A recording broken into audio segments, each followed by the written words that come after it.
British Prime Minister Boris Johnson has highlighted the urgency to combat climate change. He said, quote, "It is time for humanity to grow up.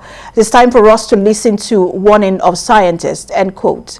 Addressing the UN General Assembly, the British Prime Minister said the IMF and the World Bank are working with governments around the world to leverage on the private sector, because it is the trillions of dollars of the private sector cash that will enable developing nations and the whole world make the changes necessary.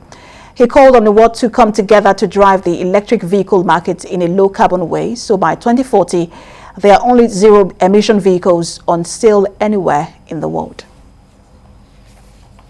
It's time for humanity to grow up.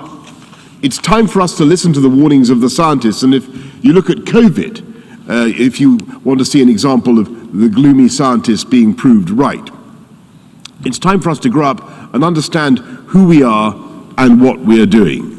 We need all countries, every single one of you, to step up and commit to very substantial reductions by 2030.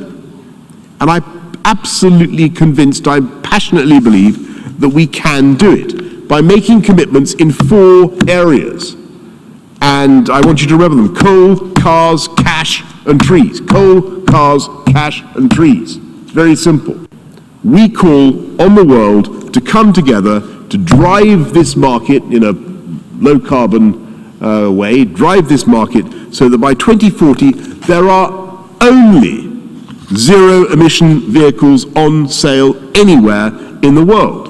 And my point is that you can make these cuts in pollution, these massive cuts in pollution and emissions, while driving jobs and growth. We've cut our greenhouse gas emissions by 44% in the last 30 years, while expanding our GDP by 78%.